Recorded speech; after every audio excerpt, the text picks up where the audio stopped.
This is the game that split Assassin's Creed fanbase in half. Some say it saved the series, others say it destroyed everything that made AC special. But what actually happened? Origins rewrote Assassin's Creed from the ground up. Stealth was stripped down, parkour was simplified, and RPG mechanics took over everything from combat to progression. For some, this was a bold reinvention. For others, it was a moment Assassin's Creed stopped feeling like Assassin's Creed. So what did Origins get right and where did it go wrong?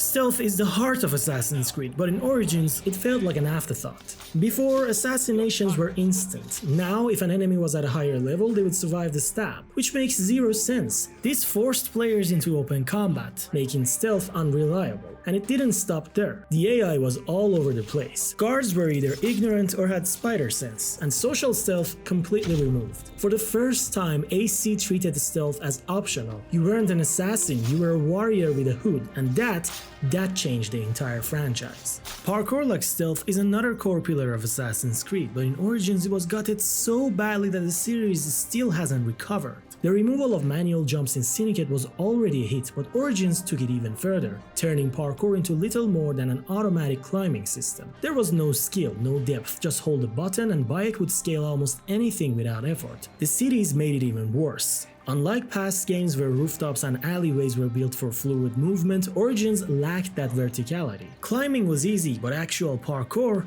it was heavily watered down. While this system made traversal more accessible, it simplified one of Assassin's Creed's most iconic mechanics, and this wasn't just a one-time change. It became the standard for every game after. Classic fans never stopped missing the old system, and for good reasons. Combat was Assassin's Creed's biggest problem for years. In the old games, it was a joke, just spam counter kills and you were an unstoppable god. Unity and Syndicate tried fixing it, but Origins finally threw the old system away. And honestly, it was the best thing Ubisoft could have done. Fights were dynamic, enemies actually fought back, and combat finally had weight. Dodging, parrying, and weapon variety made every encounter feel fresh. For the first time, Assassin's Creed felt like it had real skill-based combat. But then Ubisoft did what Ubisoft does best, and overcomplicated it. Enemies turned into damage sponges, level gaps ruined immersion, and instead of precise strategic kills, you were forced into RPG-style grinding just to stay on par. Suddenly, every fight dragged on and it didn't feel like Assassin's Creed anymore. This wasn't just a combat overhaul, it was an identity shift. Yes, the old system was flawed, but at least it fit the series. Origins improved combat in every way, but by turning it into a grind-heavy RPG, it also helped push Assassin's Creed further away from what it once was.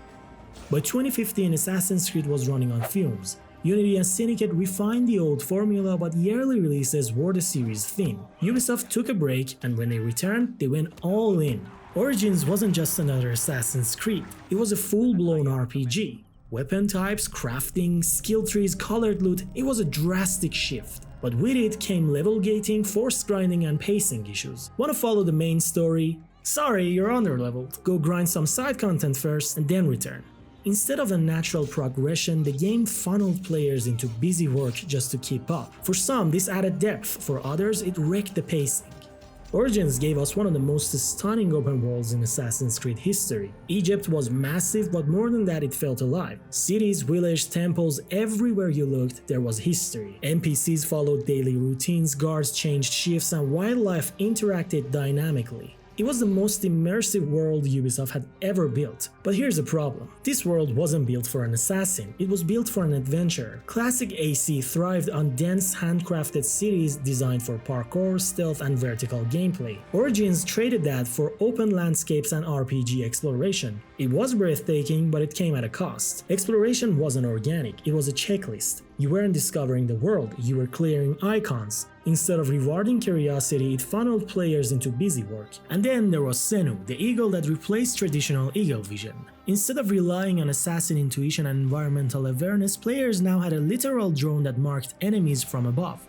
While it added a new strategic layer, it also removed tension. Scouting became effortless and sneaking into enemy camps lost some of its challenge. This game also introduced mythical boss fights framed as animus glitches or nightmares. While they felt like side experiments here, they set the stage for Odyssey and Valhalla to dive fully into mythological fantasy. What started as an animus anomaly would soon become full-blown battles against gods and monsters, blurring the lines between Assassin's Creed and pure RPG fantasy. Origins reshaped Assassin's Creed into something grander, but in doing so, it distanced itself from what made the series unique.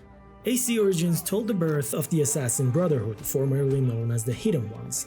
Bayek's journey was emotional, raw, and deeply personal. His arc of grief and revenge was some of the best character writing in the series, but the Brotherhood, it didn't truly exist until the final moments of the game. Aya, a crucial figure in Assassin's Creed lore who would later become Amunet, was barely fleshed out. The actual foundation of the Brotherhood was rushed, and the Brotherhood itself was pushed aside until the DLC. Instead of making the Assassin legacy feel inevitable, it felt like an afterthought. And then there was the modern day. Compared to Desmond's arc, Layla's introduction felt shallow. The modern day segments were minimal, and Layla herself wasn't given enough depth to make players care. Some fans loved that the modern day wasn't forced. Others felt like Assassin's Creed has lost one of its defining pillars.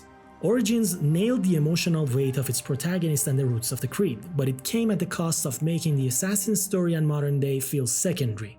At the end of the day, Origins was a massive turning point for the series. It revitalized Assassin's Creed, introduced fresh ideas, and brought in a whole new audience. But it also came at a cost. Stealth took a backseat and RPG elements overshadowed core AC mechanics, with parkour taking the biggest hit. Personally, I think Origins was a great game and even a somewhat decent Assassin's Creed title if we consider the Hidden Ones DLC, but it could have benefited from a sequel that built upon its foundation. Instead, as always, Ubisoft moved in a different direction. Origins changed Assassin's Creed forever, but was it for the better? Let's settle this in the comments, and if you want to see how Odyssey took the RPG formula even further, stick around, because that's a whole other topic for another video.